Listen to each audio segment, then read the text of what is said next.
Let's look at what the SAT math section would look like, and then towards the end of the video we'll look at a few things that would help you score better or attempt questions in a better manner on your SAT math.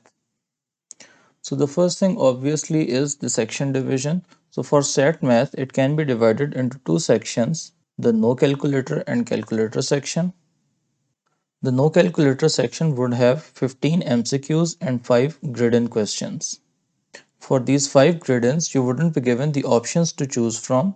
What you'll have to do is you'll have to solve the question on your own and then write down your answer.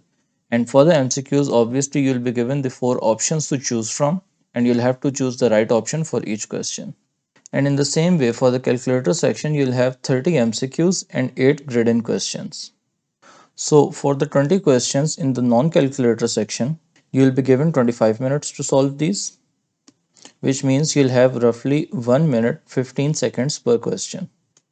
Whereas for the calculator section, the 38 questions are to be solved in a time of 55 minutes, giving you something like 1 minute 26 seconds per question. Next, if we look at the content-wise distribution of the SAT math content, it can be distributed into 4 parts. The first one would be Heart of Algebra.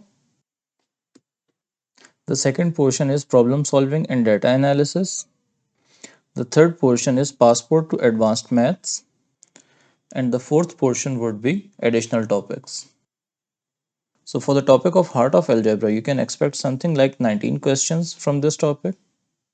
For the problem solving and data analysis type questions, you can expect something in the range of 17 questions. For Passport to Advanced Maths, you'll have 16 questions. And from these additional topics, you'll get 6 questions. So for all these questions which I have mentioned with each of these topics, for example, 19 questions from Heart of Algebra, they can be from the calculator or non-calculator section. They can be in the form of MCQs and grid-in. So they'll be distributed in all those 4 categories. Similarly, the problem solving 17 questions will be divided between calculator, no calculator, and MCQs and grid-in, and so on. The same way it would be for all 4 topics. The next thing that we'll have to look at is that what is the sort of questions that I can expect in each of these 4 sections of SAT math. The Heart of Algebra topic would give you questions from linear equations, systems of linear equations or what we call simultaneous equations, and inequalities. For the problem solving and data analysis portion, you'll get questions from the topics of ratio, proportion and percentages, tables, stats and probability, and scatter plots. The portion of Passport to Advanced Mathematics would contain questions from the topics of functions, exponents, radicals, polynomials, rational expressions, and quadratics. The last portion of additional topics, it would contain questions from geometry, trigonometry, and imaginary numbers. So this is how the different topics of mathematics they'll be distributed in different sections, and these are the number of questions that you can expect from each of these topics.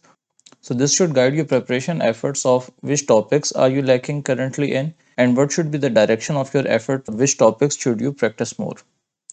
So now having understood the content-wise course distribution, I'd like to end this with 3 points that you must keep in mind on your test day so that you are able to achieve the highest possible score on the test day. The first thing to be mindful of is the fact that time it cannot be reallocated between different sections. So time from one section cannot be carried forward to the next section. So what this means is that the time distribution that we discussed over here, so for example, we'll have 25 minutes to solve the no calculator section questions. These 25 minutes, let's say you are able to finish these questions in 20 minutes, you cannot carry forward the remaining 5 minutes to the next calculator section. You'll just have these 5 minutes for the revision of these questions.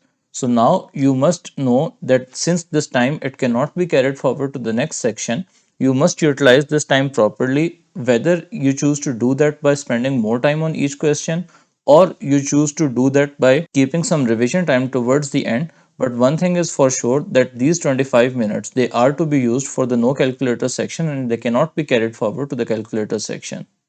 The next thing that you must keep in your mind is that all correct answers they carry the same weight regardless of the difficulty of the question. So the implication of this second point is that when you come across different questions on your test, the ideal strategy is to solve the easy questions first and not to be bogged down by the difficult questions, because it is the correct answers that matter. It doesn't matter whether you have answered a difficult question right or if you have answered an easy question right, they both get you the same marks. So the questions that you come across, you can divide them into three categories. The first one would be easy, and these are the ones that you'll do right away. The second type of questions, they would be the ones which are time consuming.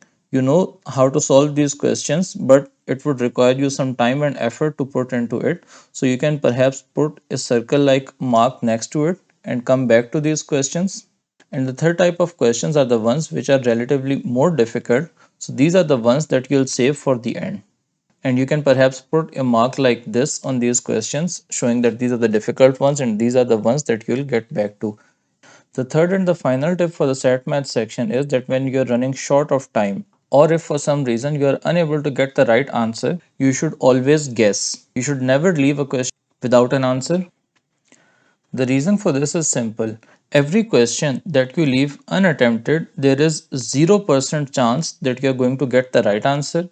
And for every question that you do not know the answer of at all, and still you choose one of the four given options, still there is a 25% probability that you could get the answer right and score marks for this one. Also, we must bear the fact in mind that there is no penalty for wrong answers. Now the last thing to wrap up this video is how many questions must you get right in order to get a particular score on SAT math. So the comparison is between scaled score and raw points. So obviously if you get all 58 questions right on your SAT, you'll get a perfect score of 800. If you get 54 questions right, you'll get something like 750. For 50 correct answers, you'll get a score of 700. For 44 correct answers, you can expect something in the range of 650. For 39 correct answers, a score of 600. For 32 correct answers, a score of 550. In order to get a score of 500 on your set, you must get at least 26 questions correct. For 450, it is 20. For 400 points, get 16 answers right.